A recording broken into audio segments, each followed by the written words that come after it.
Bettor Sports Betting is your home for picks, props, and futures for tonight's action. Bettor Sports Betting wants to know what picks you're playing tonight. Tell us in the live chat on YouTube, Twitter, and the Bettor Sports Network app. This is Bettor Sports Betting with Fantasy Alarm's Dan Servadidio. What's going on, everybody? My name is Justin Fensterman, filling in for Dan Servadidio, along with James Grande over here. It's time for a little Bettor Sports Betting here on the Bettor Sports Network. What's going on, JG?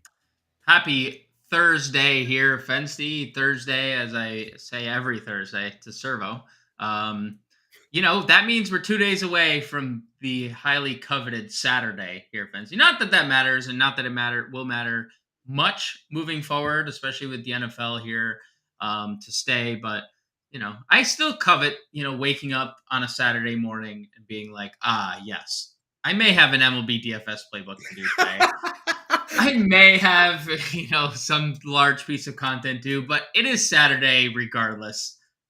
So happy 2 days away from Saturday day today, Fensty. I hope your day is going well. Oh, it's going great. Let me tell you, at 101.5% right there. A little inside joke for James Grande and our producer, Adam Bernard. We thank him for all of his hard work. Well, we got 3 sports to talk about today, JG. Yes, We're sir. 3 sport athletes. We're going to talk about the one football game tonight between the Browns and the Eagles. Then we're going to talk some NBA futures as well, obviously, with James Harden and the whole situation with him, Daryl Morey. Will he be on the Sixers? Won't he be on the Sixers? It seemed like that story had an ending, and now all of a sudden, another chapter magically written. And then we're going to give some baseball bets for the 4 bets today as well. We'll give you some good odds as well. If you have any questions, you're looking at some bets tonight, hit us up on the chat. And by the way, as it is fantasy football draft season here, if you haven't joined the Fantasy Alarm family, you can start a free 7-day trial, Fantasy Alarm's all-pro subscription, and get the Fantasy Football Draft Guide and Howard Bender, the RotoBuzz Guys cheat sheet, absolutely free when you go to fantasyalarm.com/draft. Again, 7-day free trial. And I know that some of the people have been saying to kind of sell a little bit, after 7 days, you can say goodbye to the family if you want. You won't want to say goodbye. You're going to enter the house and you're never, ever, ever going to want to leave, because we cover a lot of sports and a ton of chances for you to win, JG. And we've rocked with Howard Bender's cheat sheet for many, many years, and some of the other features as part of our draft guide, which is living, meaning articles getting updated frequently, top 200 rankings, and including rookies, 16 rounds of tiered rankings, as well with auction values and expert strategies, and also rankings in all draft formats, like you're seeing. Draft like a champion, be a champion in 2023 when you go to fantasyalarm.com/draft. JG, my drafts are starting up, man. I don't know about you, but soon enough, man, it's going to be draft season, SZN, as the kids would say. In the next few weeks, it's going to be a draft parade for yours truly. Yeah, all those auction drafts you're going to be doing, Fancy, because I know you don't. I don't even know if you do redraft anymore. I don't know if you do Dynasty. All I know is every year I look, it's another fantasy season, and I know I can guarantee Fancy's talking about auction. Oh, absolutely. That's all I know. Absolutely. And when I was in Canton, Ohio at the Kings Classic, which we were covering for BSN and FA, that I was telling everybody, get rid of snake drafts. Just get rid of them. And everybody was looking at me like I had 3 heads. And then they managed to not speak to me for the rest of the weekend. How dare you take our snake drafts away? But how dare, Grande, we go off track here. And let's talk about tonight's game for just a few minutes. I don't know how much you've gotten into the preseason betting, because there's just too much variable change with how much are we going to see of the starters or even the second stringers, because from the research I have, at tonight's 4-point spread between the Browns and the Eagles, not looking like we're going to see much of the starters there. We know on the Brown side what's going to be happening, at least for a half, on the quarterback front. But James, any interest in wagering on tonight's Eagles-Browns affair? I have a wager. I'm not the biggest preseason fan, truthfully. If you guys have watched these airwaves the last 2 Thursdays, I've made that pretty clear. It's not my favorite thing, especially, I'd rather just talk like regular NFL futures or anything other than the NFL preseason, truthfully, because it is, other than the Ravens winning, because we know the Ravens don't lose in the preseason. Other than the Ravens winning, nothing is guaranteed. Like, did we need to see Drew Lock last week for an entire half and 20 pass attempts? No, we know what Drew Lock is. So I missed on a bet because of Seattle playing Drew Lock more than I think anticipated, and that could be the case in a lot of these situations. But I do have a bet tonight. I do think quarterback for the Philadelphia Eagles, Tanner McKee, is going to go over 114 and a half passing yards. He looked really good in his debut, and he threw 20 times, and I think that's going to be a lot of the focus is tonight's going to be on who is getting carries in Philly, right? That's been I think the biggest one of the biggest question marks this offseason. Like, who is the starting running back in Philly? Is it Rashad Penny? Is it DeAndre Swift? Kenneth Gainwell has been getting like these random reports about him being the RB1, right? So week one of the preseason, couldn't tell anything. There's so much variance with Philly's running back. Rashad Penny had 9 carries. Trey Sermon had 9. We saw Swift in a bunch of formations. So where there's a lot of variance, I'm staying away from. But Tanner McKee was the best quarterback on the field. We know what they have in Marcus Mariota. It's going to be key, and it's going to be Ian Book for the Eagles for the most part. And I liked what we saw out of McKee, 148 passing yards in his debut. And I think he goes over this 114 and a half passing yard mark tonight. Looking at that quarterback, and that's an interesting number there. I mean, I have not seen what the number is for Dorian Thompson-Robinson, who's going to be starting.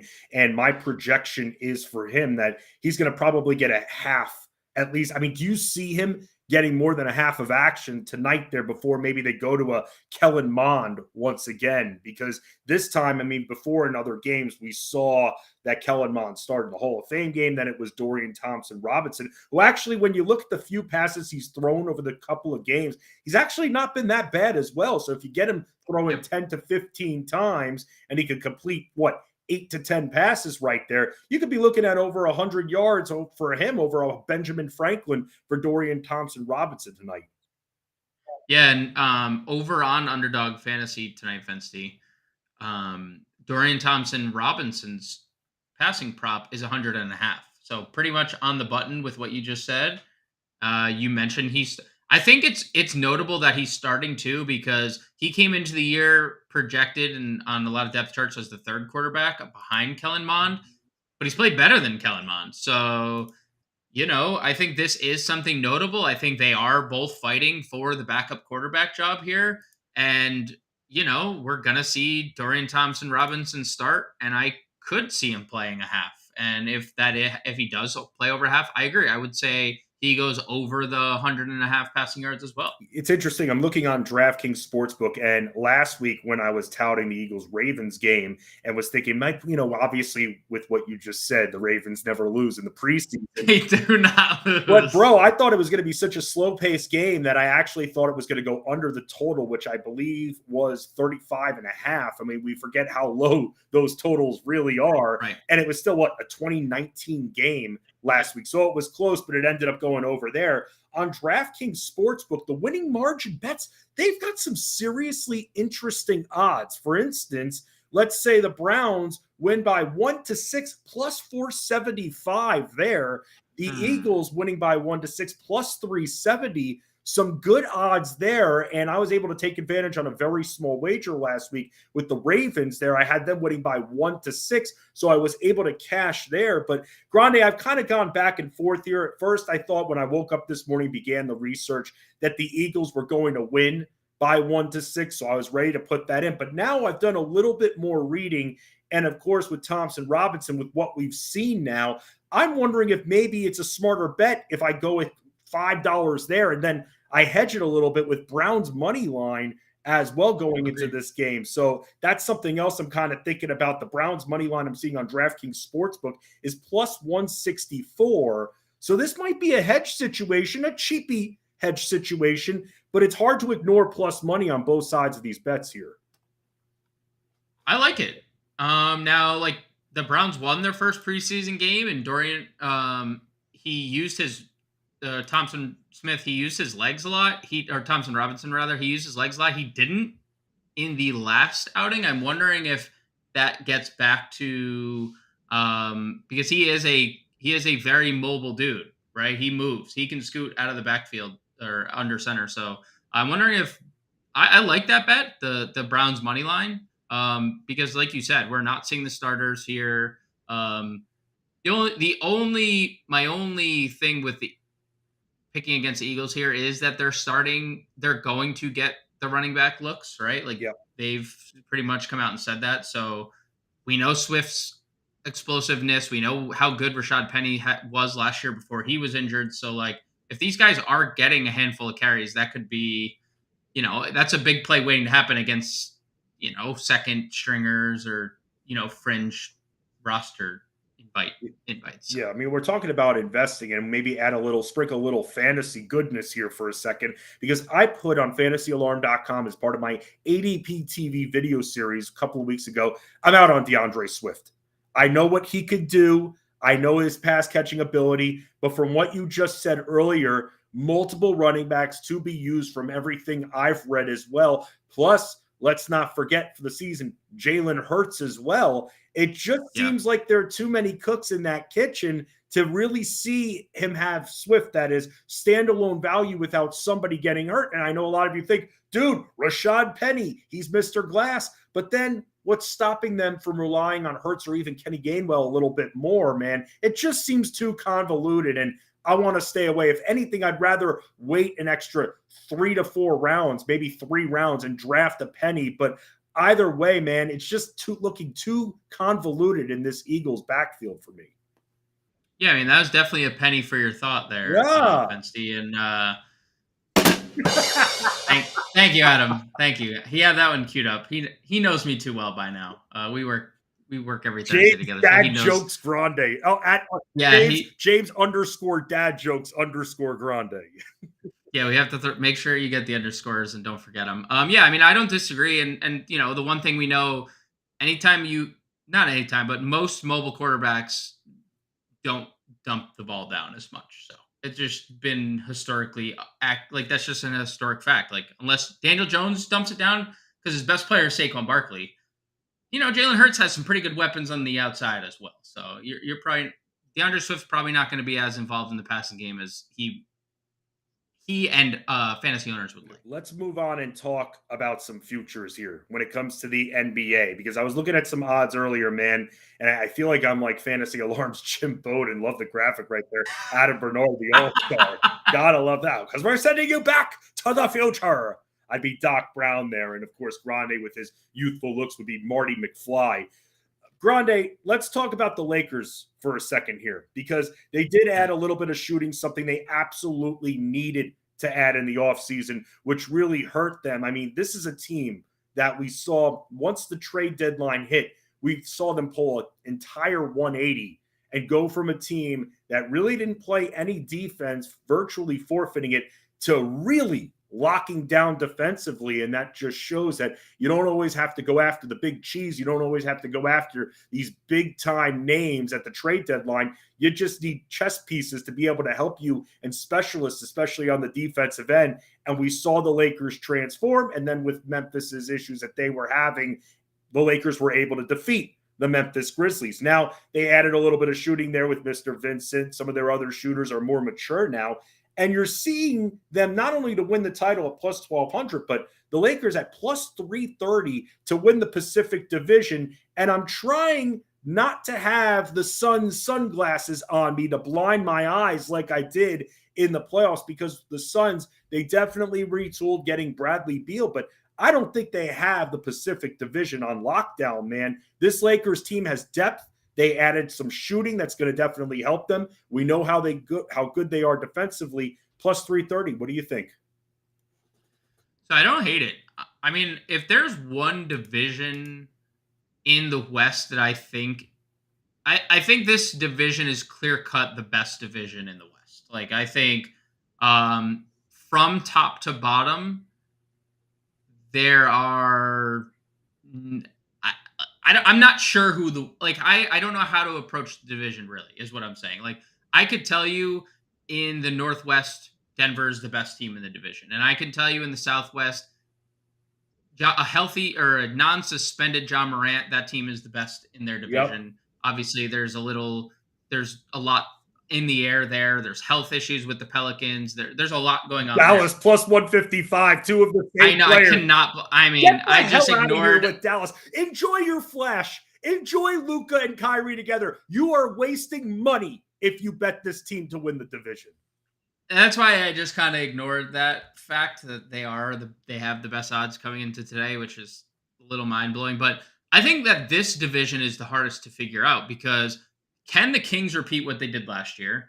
What do the Warriors look like as they continuously get older? They're not getting any younger. There's rifts between Draymond and every player on this team, including now the reports that Jonathan Kuminga and him don't get along. He was supposed to be one of their rising stars.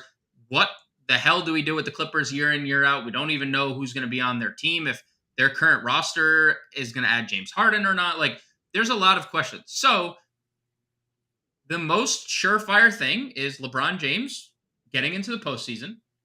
And LeBron James, despite being, old in basketball years, still being at the top of his game. I'm not gonna pull a who was it that said Tom Brady was gonna decline every year? Max Kellerman on ESPN. I'm not gonna pull Kellerman until we see LeBron decline. He is going to be as good as he ever has. I'm interested in the bet. I do think Phoenix is the best team in the division. Could I see a scenario where, depth does play a factor here if they can't stay healthy? I mean, nobody stays healthy, right? Like, it's just a course in every sport over the course of a year. Like, you have to be incredibly lucky. A lot of times you're just lucky, right? If you don't get hurt, if like players aren't getting hurt. Bradley Beal has had a history of injury. We know Kevin Durant over the past few years hasn't played a full season. So, I still lean Phoenix, but I like the bet because you're right. The Lakers did get better. They got better at the deadline, and then they got better on top of that, adding Gabe Vincent as a sixth man. I like the Taurean Prince addition as a bench piece. Cam Reddish, we still like the jury's still out kind of on Cam Reddish too. Like, he had 50 points in a game, like a couple years ago, and they're like, yeah, we don't need him. Like, no team needs Cam Reddish anymore, right? So I like the Lakers 330. I still, at this date, I would favor the Suns, but I actually think if you're betting like position in division position, I would bet right now at this time, I would bet Lakers second over the Warriors is how I would bet that. Yeah. And now that things could change, like Phoenix, my mind right now is still set on Phoenix, and maybe that's just me being naive, but I'll say Phoenix wins the division, but I do like the plus money on the Lakers. What about this and then we'll get to maybe some of the ones that you're looking at as well. The Bucks plus 850 to win the NBA championship. Did we forget about what this team can do when they're healthy? I mean, are we really disrespecting them that much for the Heat series loss? I know that Giannis was in there for the majority of the series. He was hurt. He wasn't 100%.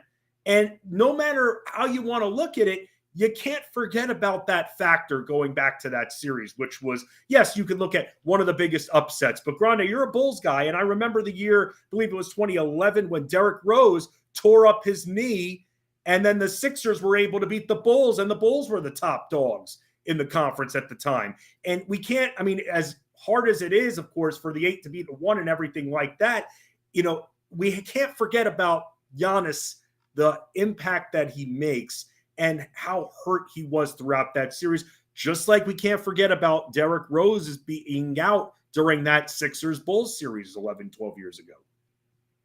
Yeah. Sad memory there. I don't get this either. I think Milwaukee is as good as any team in the league. There's question marks coming out of Boston. Porzingis already flaring up. The knees already flaring up. What else is new? Right. It's really been and I don't like to, coin anyone injury prone, but like when it's year in, year out, there's obviously concern.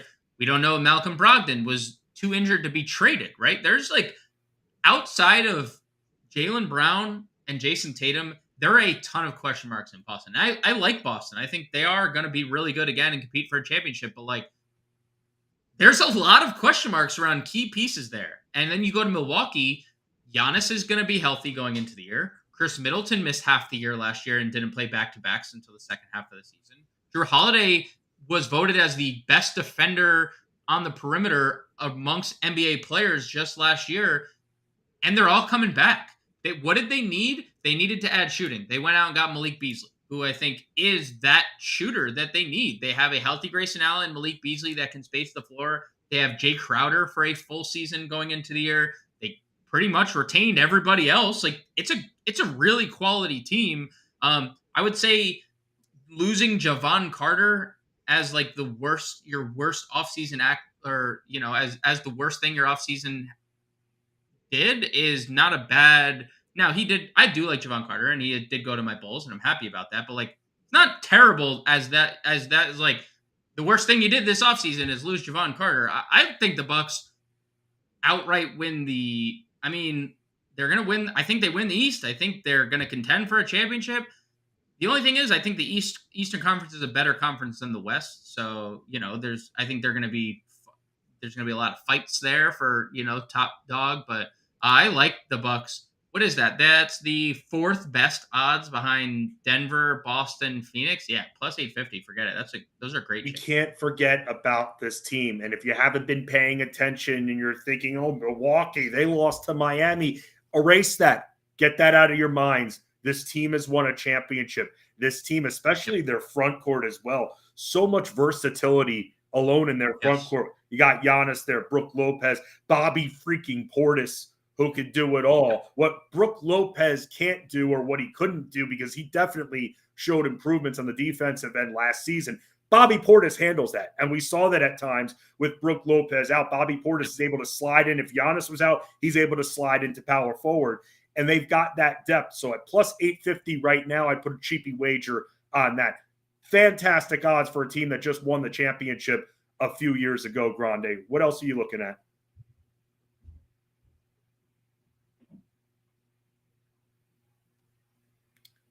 And we're continuing to talk about some futures here going in. Again, looking at the Denver Nuggets at plus 475. I mean, they're the leaders. Am I back here, Fencey? You're back. You're back, my friend. You're back. Holy I was going to ask if you have any other. I was going to ask you if you have any other NBA futures that you want to discuss before we move on to the baseball. Yeah. So I love the Thunder this year. I'm all in on the Thunder here, Fencey. How about the Thunder over 43.5 wins? And I like Oklahoma City, Denver to be my Western Conference final matchup here. Wow. So look, here it is, right? I think the West is absolutely wide open. I think, yes, there's clear upgrades in Phoenix. I think the Lakers got better, but I think there's a ton of question marks. Your best odds are Denver. They lost Bruce Brown, who was, a star off their bench, and he played a massive role. They also lost Jeff Green, who was essentially their de facto center the whole postseason. They were just using Jeff Green. They weren't playing NJ or DeAndre Jordan. The Clippers, we know, are just who knows what to make of Kawhi Leonard and at this point. And is Paul George a better podcaster than he is a player at this point? That's not a shot, by the way, because he's a good podcaster. How about this, Grande? Let's make it a little nice. Let's wrap it up. He is a more active podcaster than player at this point. I like that one. Memphis, we know John Morant. What's he going to be when he returns? And I think there's question marks. Dallas plus 1,200 to win the West is, why? Plus 2,500 for the Kings, 2,500 for the Pelicans injuries, 3,500 for the Timberwolves. What have they done? Then you get to the Thunder, right? Who surprised everyone last year. Were benching their best players on back-to-backs because they didn't think that they were going to make the playoffs. And then suddenly they were in a playoff race. Like, maybe we shouldn't have benched these guys. Oh, by the way, they're adding Chet Holmgren, who was the number 2 overall pick last year. They added Cason Wallace in the draft, 10th overall this year. SGA is a star. Josh Giddey, we saw break out. Both Jalen Williams can play both sides of the ball and stretch the floor on both ends. I love the Thunder this year. I'm taking their wins total over, And I think they're going to surprise a lot of people. I think this is the rise, Fensty, reminds me of Memphis from 2 years ago. When Memphis drafts John Morant, they go into the playoffs, they're the 8th seed, they lose. Next year, what do? They finish the 2 seed, they win 55 games or whatever it was. I think the Thunder this year approach 50 wins and are representing the Western Conference in the Western Conference Finals.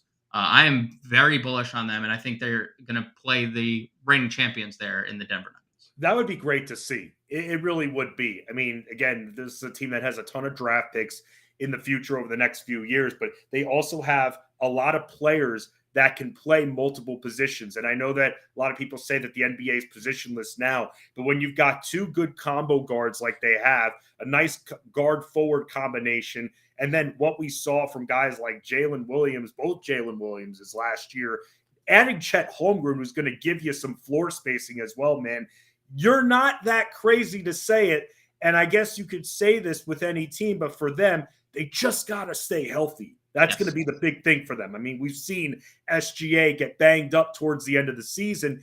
Maybe what they do is, and hopefully they've got leads that they can preserve and then start to limit him for the rest of games. Not limit him as in not playing him, but maybe in the second half go a little bit easier so there's not as much wear and tear on the tires, because he's not in, they're not doing anything. And that's the problem. And we've seen him towards the end of the season start to break down a little bit at times over the last few years. I'm a little indifferent about that part because I think last year's was team driven. And I think they didn't realize where they were in the West because he was like getting like ruled out. And then he was like, they were like, oh, wait, maybe we should play him because we're actually contending for a playoff. So I think I think we're going to get a lot of him this year. I think that he's going to, because I think they're going to be good. I think we're going to get a full season out of him. He might contend for, an MVP as well, Fancy, when they win 50 games. I don't think it's a surprise you see Mark Daigneault as the clubhouse leader for Coach of the Year either. I think, people are starting to take notice of what the Thunder are building over there. James Grande, Thunder fan, but for good reasons as well, because the West, they've got some openness to the conference now, Grande. So I like the way you're thinking there. Let's move on and talk about the 4 baseball games that are happening tonight, but not before, again, that I remind all of you to subscribe to Fantasy Alarm today. Get 50% off your first 6 months with promo code ALARM50, ALARM50, all one word, at fantasyalarm.com. Get started with a free trial today and everything that you want. DFS playbooks for MLB, UFC, NASCAR, and more. You get it all when you join and ride with the family at fantasyalarm.com. Now, James, we've got weather issues with one of these games, and your boy Fensty, the meteorologist, did a little research on that, and I can tell you that when it comes to the Guardians game, the Guardians and Tigers, what they have at this point here with the Guardians, it's looking like there's going to be rain in Cleveland. And this is not just scary. This is very scary. Humidity is going to be up to 85% by the time we hit about 6:30 p.m. Eastern with a 7:15 start. There's going to be rain throughout this game, and it's going to start before the game begins, Grande. So I was potentially looking at some props in this game, but now I'm shying away. For instance, Mr. Curry allowing fewer than 5.5 hits. It's gone up a little bit, but I saw it at minus 148 on Caesars a little bit earlier because he's actually not been half bad there. And when it comes to the Tigers, they've been pretty bad. So with Mr. Curry, there are fewer than 5.5 hits allowed. That's kind of where I was looking before I checked the weather radar. Yeah, the only thing I'll counter to your point is that he has been good, but he had been pitching out of the bullpen. And then when he first became a starter, he wasn't extended as much as he's been. And as we've seen the last couple starts, he's definitely things are starting to go in the opposite direction. And that happens sometimes when you're going from relief pitcher to starter. Like you're just not as you're not going to give as many hits when you're a reliever. And then you become a starter, 4 and 6 hits the last 2 starts. He's gone from, 23 to 65 pitches and one outing to the next. So I'm on the fence about it. I will say, if they start this game, Fensty, and get through like 3 innings, and then it gets rained out, I mean, you got the under here. Like, you're probably not sitting in too bad of a spot. So if we don't get like a delayed start, fire that baby up. Like if there's no delayed start and they plan on playing this on time, fire that up. This is my rain dance, Grande. This is your rain dance. I know. Yeah. Just fired up and beat the system and be on your merry way. Mark actually there. Mark, first time in the chat, I see, right? Yes, maybe first time in the last hour, but we love you, Mark. Yeah. And thank you as always for participating. No, Mark's a P1 of our streams here on BSN. Yeah. So he's saying, based on 14-degree axis of the earth, Gallen under 2.5 earned runs. He's locking it in. He's guaranteeing it's going to happen, James. And this is a guy at this point here. You look at over his last few starts here, and he's gone under over the last 2. But then before that, he had about 3 or 4 where he had 3 runs or more. How you feeling about this matchup against the Padres? Dude, the Padres have a daddy. And that daddy is Zach Gallen. Their daddy is Zach Gallen. This year against San Diego, 3 starts for Gallen, 19 innings pitched, so he's spanning 7 innings to start. 186 batting average against, 190 ERA. He has 22 strikeouts to 2 walks in those 19 innings, and he's allowed 4 earned runs, and 2 of them have come on home runs. Zach Gallen under 2.5 feels very good because it's a really good pitching environment too in San Diego. We know that to be, the case. It's a very pitcher-friendly environment. So, I like this bet quite a bit. It's not a bet that I made personally. I went with another Arizona player as my best bet today, but I do like the Gallen under 2.5. Can I bring up one thing very quickly? Because I was looking at it before and was confused by the odds. This morning, I saw Zach Gallen's strikeout prop at 5.5. At minus 105, this was earlier this morning. Now on DraftKings, it's up there at minus 120. So I think people have been looking at the recent lines for him. You're saying that Padres have a daddy and it's Zach Gallen. Is he a strikeout daddy as well for 6 or more tonight against the Pods? So that's the one thing that I've struggled with a little bit, the strikeout prop, because I saw the same thing. I saw obviously people are betting the over 5.5. They don't really strike out a lot. Against right-handed pitching. It's middle of the road.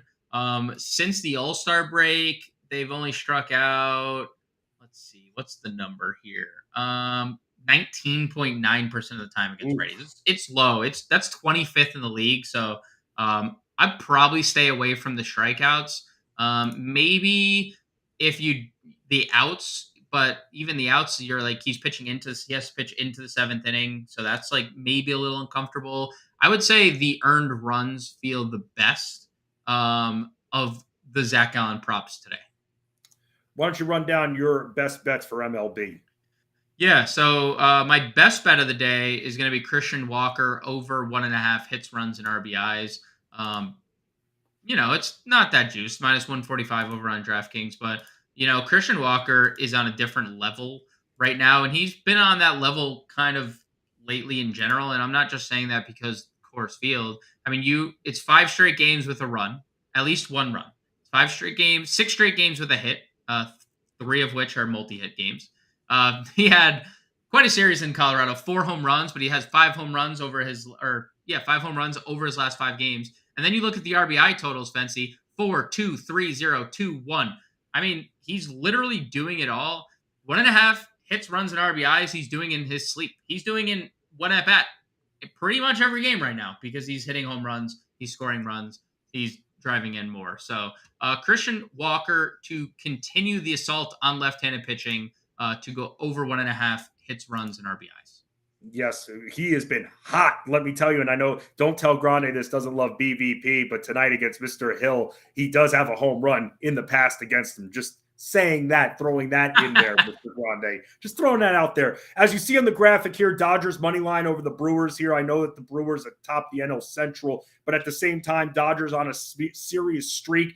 Their backs have been awesome over the last few weeks, especially maybe the best in the last week. And I was looking at Milwaukee more middle of the road when it comes to their hitting over the last few weeks. But then you look a little bit more microscopically at that, and been one of the worst teams over the last week here. I know we've got some interesting pitching matchups here, Grande.